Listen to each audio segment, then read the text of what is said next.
Aleluya, bendiciones, amados hermanos, en esta hermosa hora. Dios está con nosotros, Emmanuel, Dios con nosotros. Nosotros somos ese tabernáculo portador de su presencia, y que en esta mañana la palabra que sea expresada es porque nuestro Señor quiere hablar a nuestros corazones. Así que vamos a iniciar pidiéndole a Dios que nos dé la dirección y nos dé el apoyo en todo sentido, que no seamos nosotros los que hablemos por nuestra propia cuenta, sino que Él use nuestros labios como un instrumento para llevar a cabo sus planes y sus propósitos. Querido Padre Dios, te damos gracias en esta hermosa hora, porque eres bueno y para siempre es tu misericordia. Utiliza estos medios, Señor, para poder fortalecer tu cuerpo, para poder, Señor de los cielos, sostener tu cuerpo, para poder, Señor, liberar a tu cuerpo de todo mal, de toda enfermedad espiritual, y que ese cuerpo que es tu iglesia ahora, Señor, estemos preparados para lo que ha de venir, Señor, ahora que estamos en el presente, pero lo que ha de venir en el futuro. Tu iglesia se limpie, se santifique, Señor, y pueda ser aprobada delante de tus ojos. Digno y santo eres, Señor, de toda alabanza y toda adoración. Toma lugar en mi boca, en mi garganta. Lubrícala, Señor. Pon ese brillo tuyo, Señor, en mi ser, tu gracia abundante. Y que esa palabra vaya sazonada, Señor, con el poder tuyo. Te doy honra y gloria, mi Dios. Y como dice tu palabra, somos simplemente vasos de barro, vasijas de barro. Toma lugar, precioso Dios, en el nombre de Jesús. Amén y amén. Esta mañana quiero hablar acerca de la presencia de Dios. Estamos en un tiempo muy definido de parte del reino, porque Dios ha definido afinar a su iglesia, afinar a los suyos, y es algo personal, es algo individual en lo cual Dios viene tratando con cada uno. Dios ha estipulado los tiempos, y estos son tiempos específicos, tiempos verdaderos, en los cuales Dios quiere llevar a su iglesia al nivel espiritual, al nivel de gloria, al nivel de gracia. Y anteriormente ustedes sabían de que Dios siempre ha tratado con toda la humanidad. En su corazón está salvar a la humanidad, a lo que Él hizo en el huerto del Edén.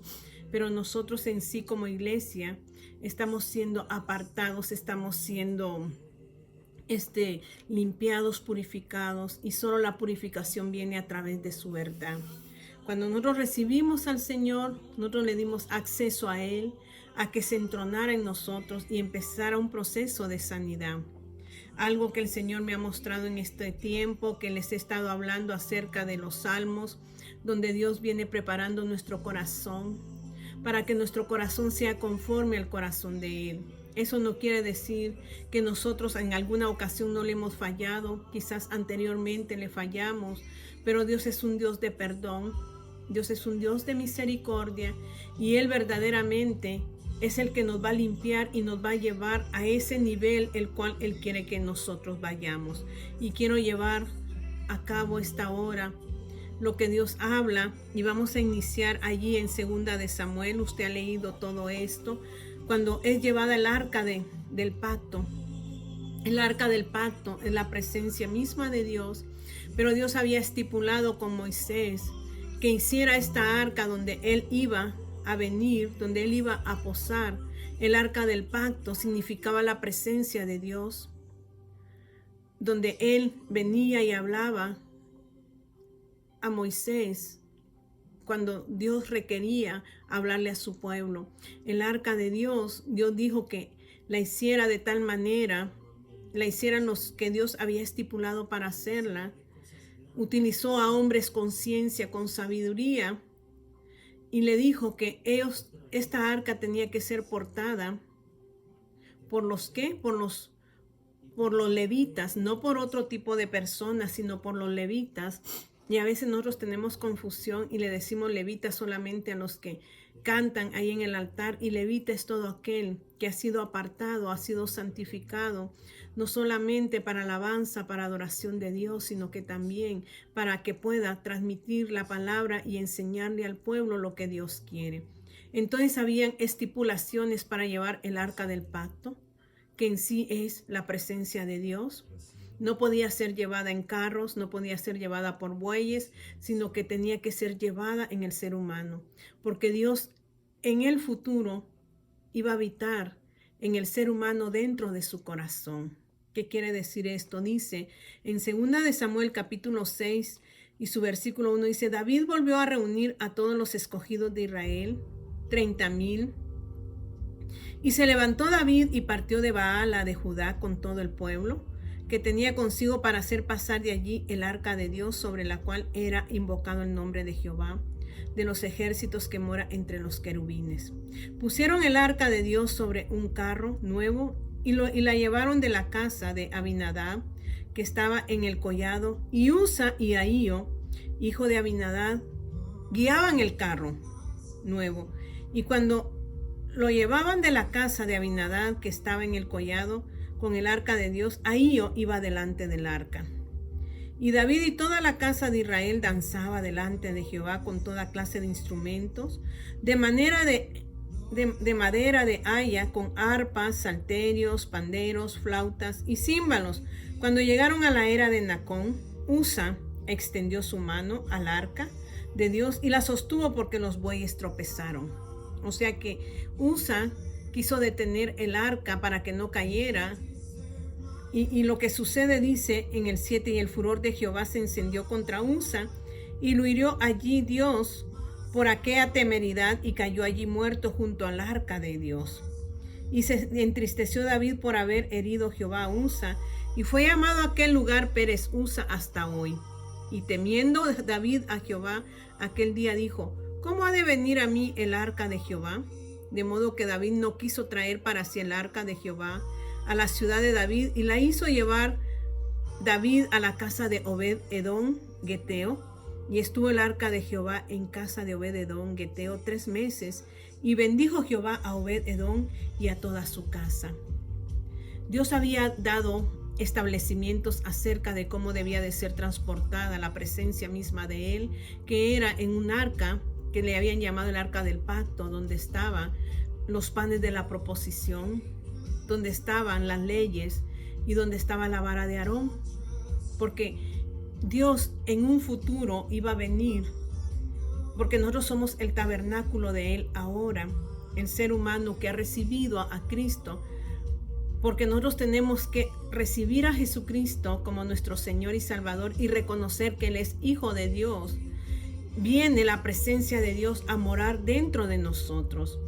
Dice Isaías que le llamarían Emmanuel, Dios con nosotros. En el día de su nacimiento, Jesucristo nace en un tabernáculo, en un Sukkot, que quiere decir tabernáculo, en la fiesta de las cabañas, o nace en una cabaña. Estaban celebrando la fiesta de las cabañas, recordando el periodo que Israel había pasado por el desierto y que habitó entre cabañas, y Dios habitó en un tabernáculo. Estaban celebrando eso cuando Jesús nace en Belén de Judea, en una cabaña, en un Sukkot. ¿Por qué? Porque ahí estaba mostrando él que venía a nacer a un tabernáculo, pero en sí él estaba mostrando que el tabernáculo era su corazón, era usted mismo, que lo dice 1 de Corintios 5, que nos habla acerca de que nosotros somos un tabernáculo endeble, quebrable, que un día se va a deshacer ese tabernáculo, pero lo que está dentro va a ser vivificado por medio de Dios. Muchos han argumentado y dicen que por qué razón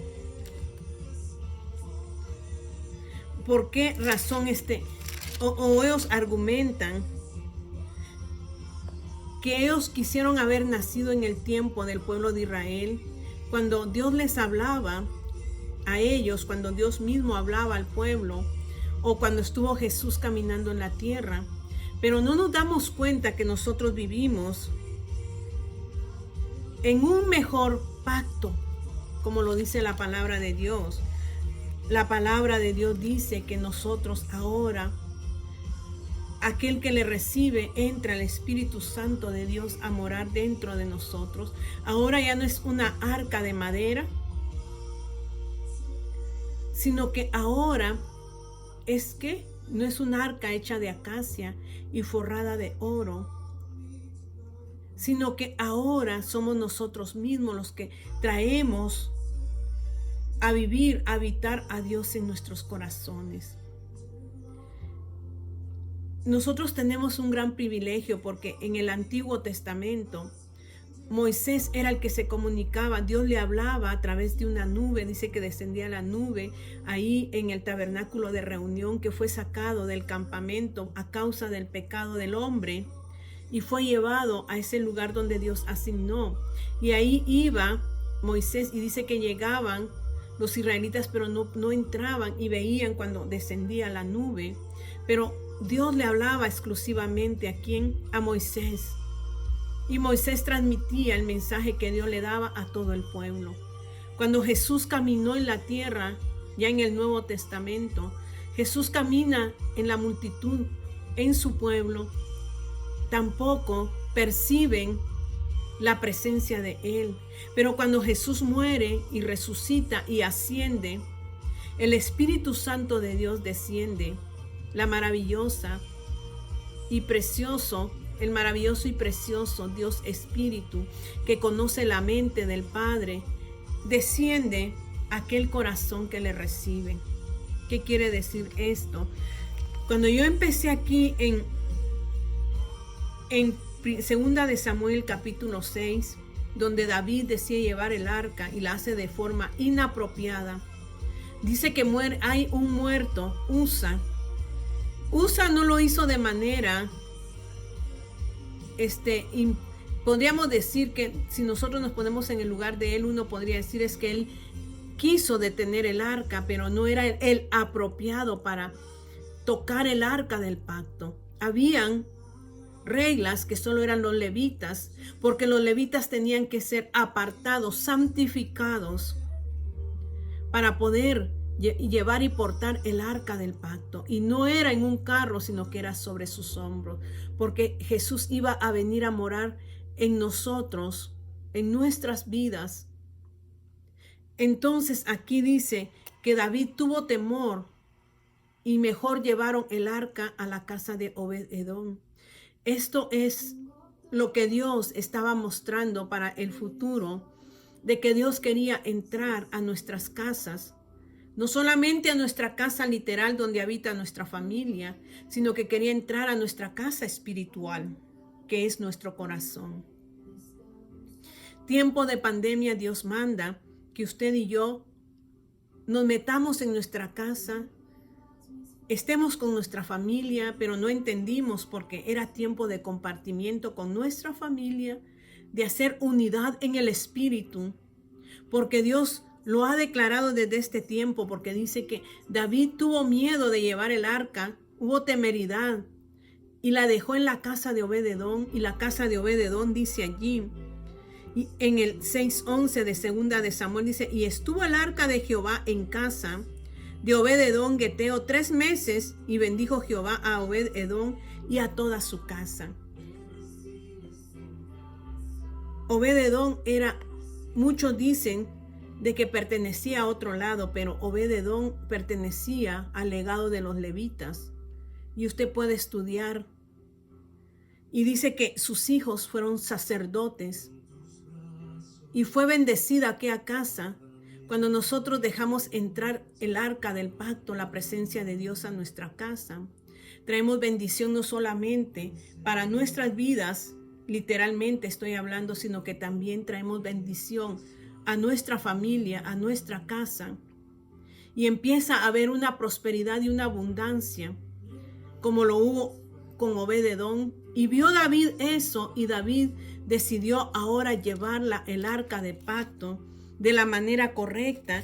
Y eso lo vemos en el capítulo 15 de Primera de Crónicas 1. Dice, hizo David también casas para sí en la ciudad de David, y arregló un lugar para el arca de Dios, y le levantó una tienda. Y dice en el 12 del 15 de Primera de Crónicas, y les dijo: vosotros que sois los principales padres de las familias de los levitas, santificaos vosotros y vuestros hermanos, y pasad el arca de Jehová, Dios de Israel, al lugar que le he preparado. En esta oportunidad, cuando David decide por segunda vez ir y vio la bendición de ese tiempo que estuvo el arca del pacto en la casa de Obed-edom, ahora él decide ir por el arca del pacto y llevarla al lugar que él ya había preparado, pero manda a santificar. ¿A quién? A los levitas. Apartaos, limpiaos. Hoy Dios nos dice a nosotros ya no estamos en esa época, porque ahora tenemos mayor privilegio, que nosotros somos los portadores de la presencia de Dios. Pero para que seamos portadores de la presencia de Dios, tenemos que limpiar nuestros corazones. Y es lo que Dios está tratando en este tiempo. Nuestro Señor en este tiempo ha decidido que nosotros tengamos una relación personal con Él.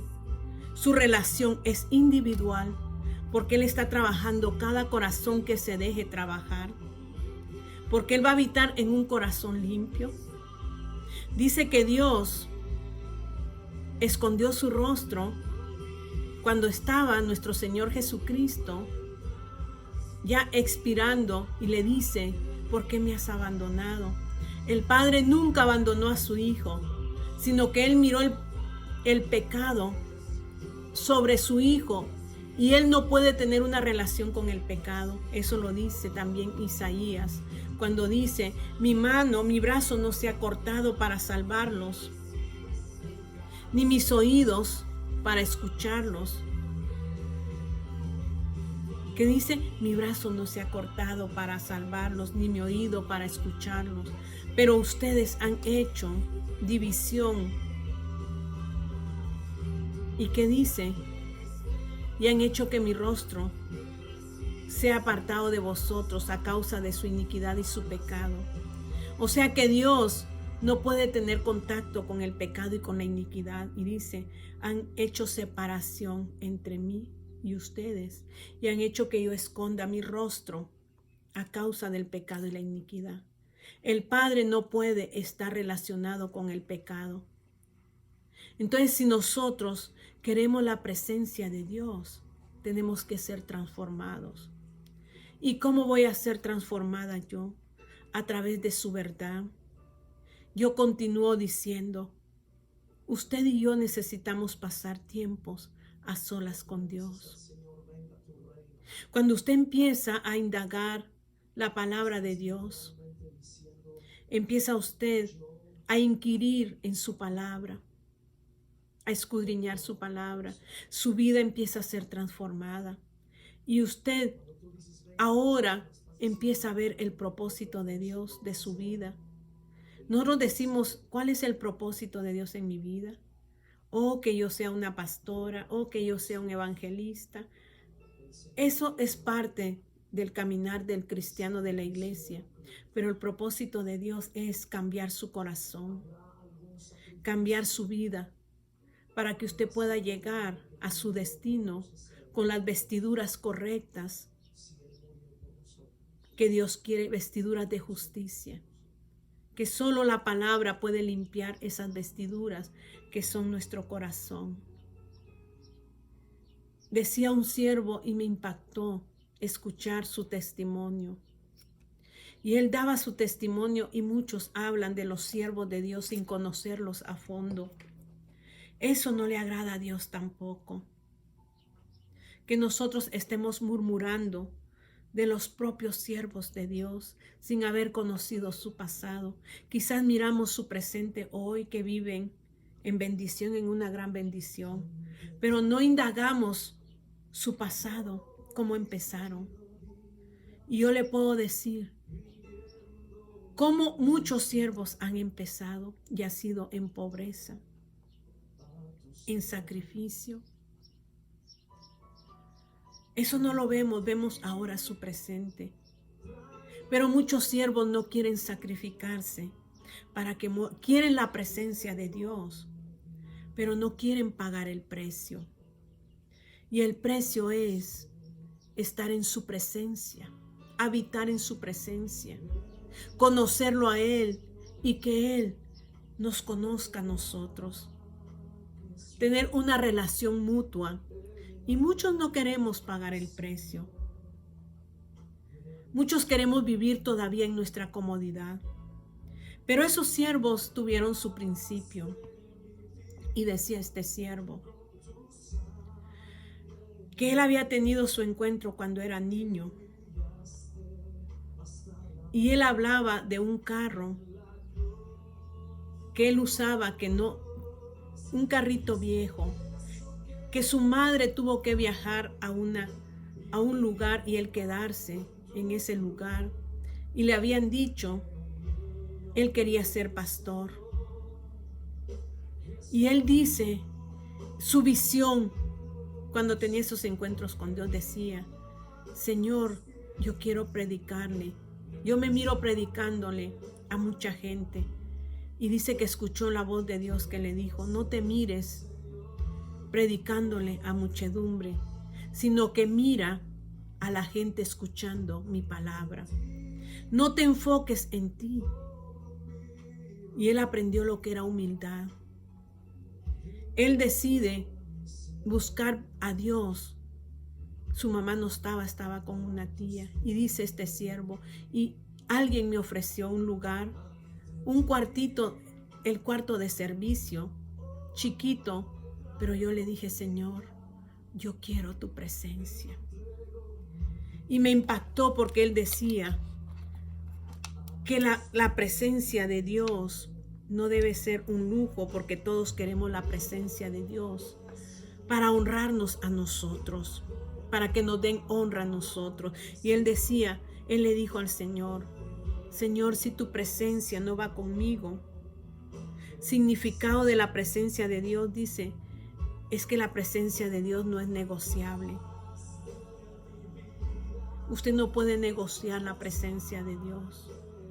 Usted tiene que tener un sacrificio en su vida. Y él decía, la presencia de Dios no es negociable, ni tampoco es un lujo, sino que es una necesidad. La iglesia necesita la presencia de Dios, no por lujo, ni porque la negocie, sino porque es una necesidad día a día. Vivir bajo la presencia de Dios, porque solo bajo la presencia de Dios podemos nosotros caminar y llegar a nuestro destino. Me impactó la vida de este siervo porque muchos lo critican, porque escuchan a otros hablar cosas que no son. Y Dios lo ha dotado de sabiduría, de humildad, lo ha dotado de unción. La presencia de Dios está en su vida, pero necesita quebrantamiento de corazón, necesita una vida renovada y transformada. Y yo le dije a mi Señor, Padre, la obediencia es importante. Y a veces nosotros decimos que hemos sido obedientes, pero obediencia implica todo. Obediencia implica tu carácter. Obediencia implica tu relación con Dios. Obediencia implica dominio, paciencia. Implica misericordia. Significa mansedumbre. Obediencia implica muchas cosas. Y dice que sabiendo hacer lo bueno, no lo hacemos. Esto es pecado delante de Dios. Sabiendo nosotros que tenemos que tener un quebrantamiento ante Dios y reconocer quiénes somos nosotros y quién es Él. Eso significa venir a la obediencia con Él. ¿Qué dice 2 de Corintios, capítulo 4? Y su versículo 7 dice que debemos de vivir por fe. Y decía, pero tenemos este tesoro en vasos de barro para que la excelencia del poder sea de Dios y no de nosotros. Usted y yo somos vasos de barro, quebrables. Pero el tesoro es lo que Dios nos dejó, lo que Jesucristo nos dejó, y fue a su Santo Espíritu, renovando, transformando nuestro ser interior, restaurando nuestro ser interior. Eso es lo que Dios está haciendo hoy, personalmente, individualmente, con su palabra. Entonces yo le decía: Señor, porque yo tengo que conocer que mi Dios es grande. Yo tengo que conocer quién es Él verdaderamente y honrarlo a Él y ver mi pequeñez, que es lo que dice el salmista en el capítulo 8. Lo hiciste un poco menor que los ángeles, pero lo has llenado de dignidad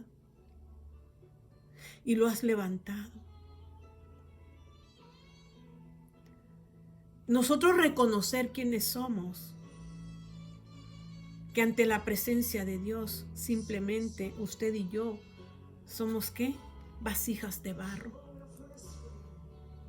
que se quiebran, que la excelencia es de Dios y que necesitamos esa excelencia. Por eso dice: bienaventurado los pobres en espíritu, aquellos que logran entender quién es el grande y quiénes somos nosotros. Somos tan pequeñitos, pero en esa pequeñez Dios puso sus ojos en su vida, en mi vida, y hoy quiere Él renovar todo nuestro ser. Amado hermano, hermana, amigo que nos ve a través de estos medios, Dios ha decidido hacer un cambio en nosotros, pero necesitamos renunciar a nuestra vieja naturaleza. Y eso solo lo podemos hacer mediante la misma presencia de Dios. Entonces muchos añoraron los tiempos donde Dios hablaba directamente a su pueblo, pero no moraba en el hombre individualmente. Jesús caminó con sus discípulos. Él caminó, pero no habitó con todos, sino solo aquellos que reconocieron que Él era el Rey de Gloria. Pero hoy usted, Dios le da la capacidad de recibirle y Él entrar a su corazón. Y es la bendita presencia del Espíritu Santo que quiere entrar a su vida. Pero esa presencia no puede estar donde hay pecado. Entonces dice aquí que David entendió que lo había hecho de forma incorrecta, haber llevado el arca del pacto incorrectamente. Así nosotros tenemos que ver qué hay dentro de nosotros para que more su Santo Espíritu y pueda morar el Padre y el Hijo en nosotros. Y ser nosotros cada día renovados en nuestro interior. Y dice: y les dijo en 1 de Crónicas 15:12, y les dijo: vosotros que sois los principales padres de las familias de los levitas, santificaos vosotros y vuestros hermanos, y pasad el arca de Jehová de Dios de Israel al lugar que le he preparado. Pues por no haber hecho así vosotros la primera vez, Jehová nuestro Dios nos quebrantó, por cuanto no le buscamos según su ordenanza. Así los sacerdotes y los levitas se santificaron para traer el arca de Jehová, Dios de Israel. Y los hijos de los levitas trajeron el arca de Dios puesta sobre sus hombros, en las barras, como lo había mandado Moisés, conforme a la palabra de Jehová. ¿A qué llegamos? ¿A qué conclusión? Usted necesita, yo necesito la presencia de Dios. No por lujo, no para darme el lujo. Es que yo tengo la presencia de Dios. Cuando yo llego a tal lugar, el ambiente cambia. No. El ambiente va a cambiar cuando nosotros cambiemos nuestra actitud y quitemos la arrogancia que está en nosotros y seamos humildes y lleguemos a la verdadera obediencia que Dios quiere, tanto de usted como de mi vida. Y dice la palabra de Dios, vamos a ir a Éxodo capítulo 33. Y su versículo 1 dice: Jehová dijo a Moisés: anda, sube de aquí tú y el pueblo que sacaste de la tierra de Egipto, a la tierra de la cual juré a Abraham, Isaac y Jacob, diciendo: a tu descendencia la daré. Y yo enviaré delante de ti el ángel, y echaré fuera al cananeo y al amorreo, al eteo, al fereceo, al heveo y al jebuseo, a la tierra que fluye leche y miel, pero yo no subiré en medio de ti, porque eres pueblo de dura cerviz, no sea que te consuma en el camino. El Padre no puede habitar donde hay pecado. Él no podía caminar con ellos porque eran de dura cerviz, y su presencia los podía consumir. Y dice: y oyendo el pueblo esta mala noticia, vistieron luto y ninguno se puso sus atavíos, porque Jehová había dicho a Moisés: di a los hijos de Israel: vosotros sois pueblo de dura cerviz, en un momento subiré en medio de ti y te consumiré.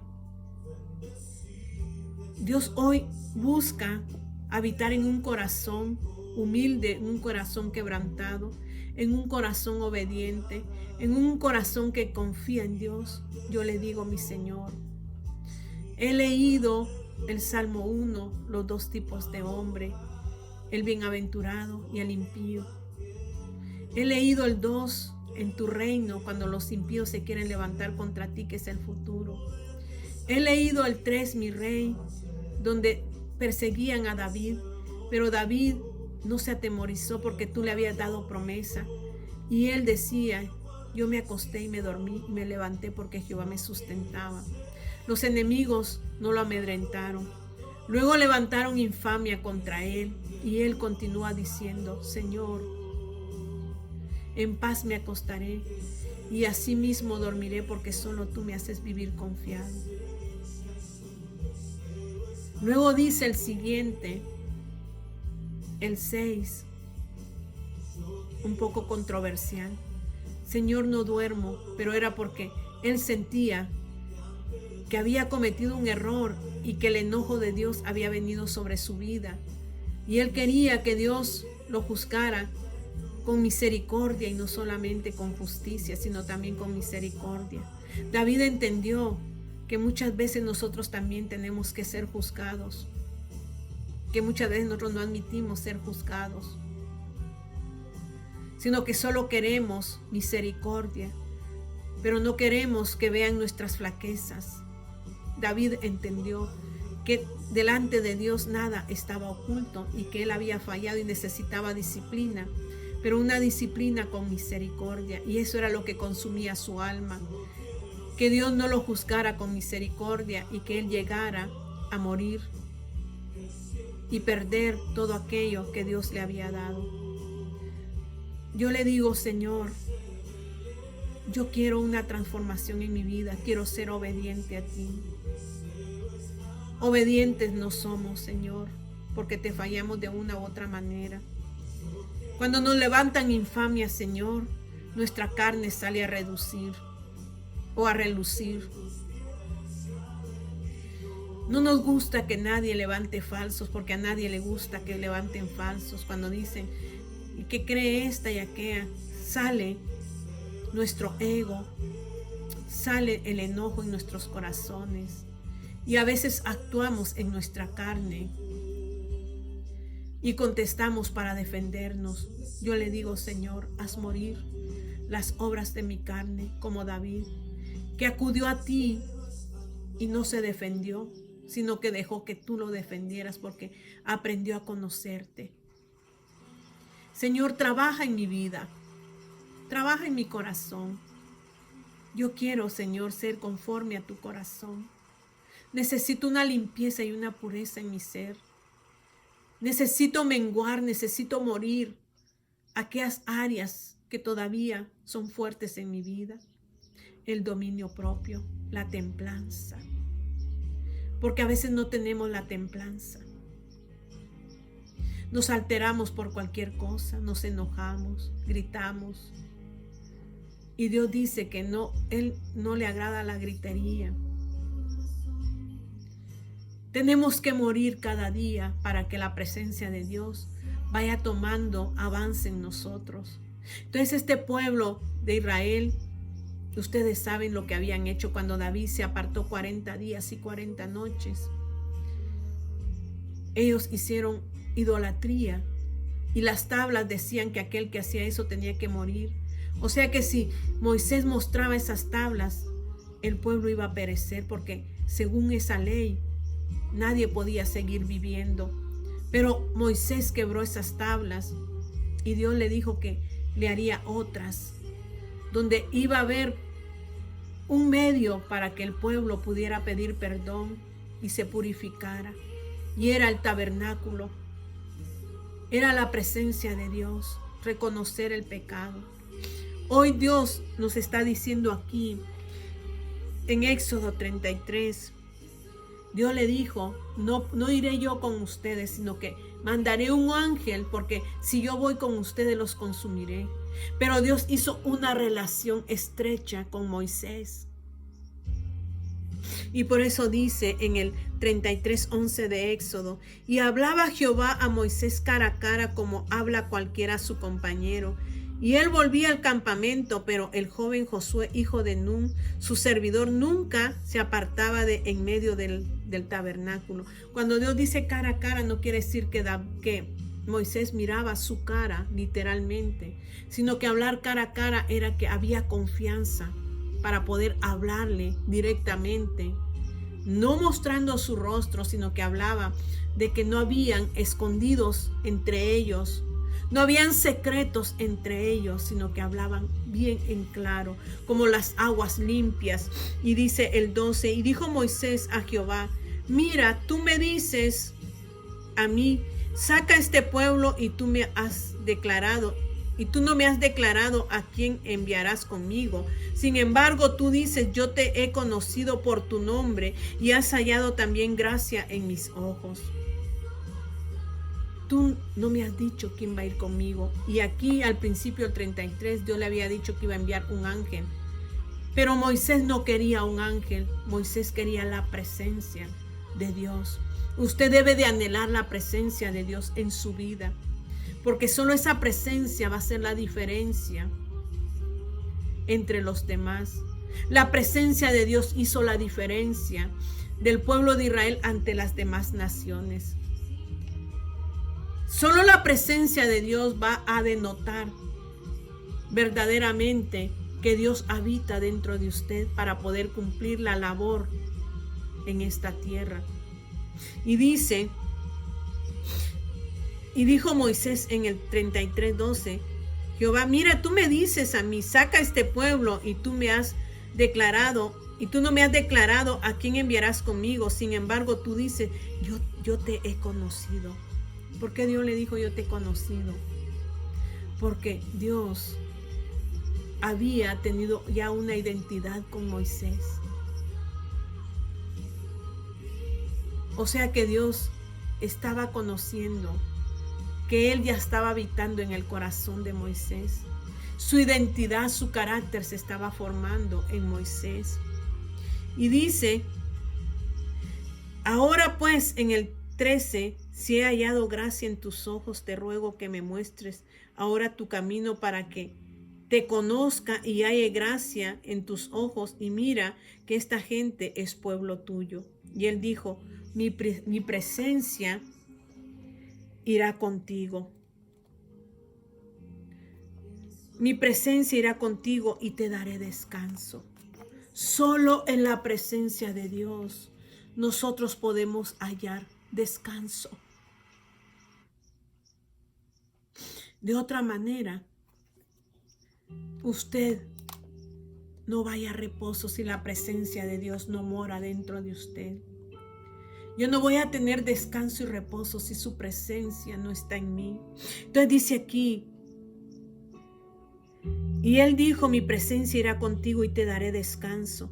Y Moisés respondió, si tu presencia no ha de ir conmigo, no nos saques de aquí. ¿Y en qué se conocerá aquí que he hallado gracia en tus ojos, yo y tu pueblo, sino en que tú andes con nosotros y que yo y tu pueblo seamos apartados de todos los pueblos que están sobre la faz de la tierra. Cuando la presencia de Dios está en usted, usted es apartado de todo lo demás, porque la luz de Dios empieza a brillar en usted. Y dice, y Jehová dijo a Moisés, también haré esto que has dicho, por cuanto has hallado gracia en mis ojos, y te he conocido por tu nombre. Ahora te conozco tu carácter, Moisés. Ahora podemos tener una relación profunda. Dice, y le respondió, yo haré pasar todo mi bien delante de tu rostro y proclamaré el nombre de Jehová delante de ti, y tendré misericordia del que tendré misericordia, y seré clemente para con el que seré clemente. Dijo, mas no podrás ver mi rostro, porque no me verá hombre y vivirá. Y dijo aún Jehová, he aquí un lugar junto a mí, y tú estarás sobre la peña. Y cuando pase mi gloria, yo te pondré en una hendidura de la peña, y te cubriré con mi mano hasta que haya pasado. Después apartaré mi mano y verás mis espaldas, mas no verás mi rostro. ¿Quién ha visto el rostro del Padre? Pero sí Moisés logró ver a Jesús, porque sus espaldas estaba diciendo, verás mis lomos, y en mis lomos está mi hijo. Y ese hijo tú lo verás. Tú vas a lograr ver esa presencia. Y lo vio Moisés en la gran transfiguración, cuando estaba Moisés y Elías, y Jesucristo fue transformado con esas ropas en las cuales nosotros vamos a ser transformados. Necesitamos nosotros esa luz en nosotros para poder ver la gloria misma de nuestro Padre Celestial.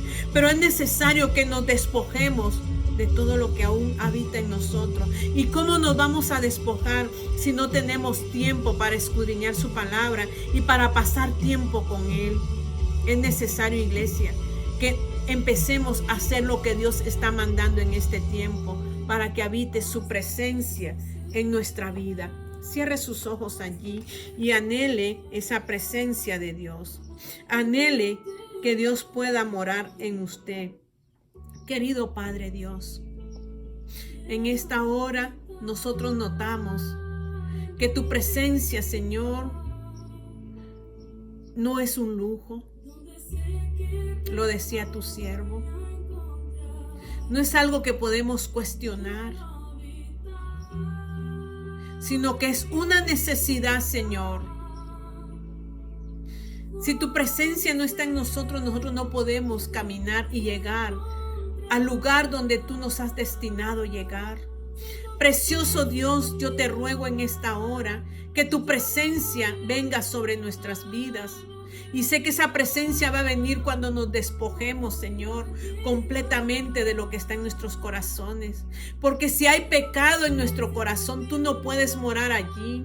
Es necesario, Señor, que ese pecado o todo aquello, Señor, que pueda habitar en nuestro corazón, Padre, sea quitado para que tú puedas morar completamente en nosotros y seamos esa arca, seamos ese lugar, Padre, donde tu presencia esté.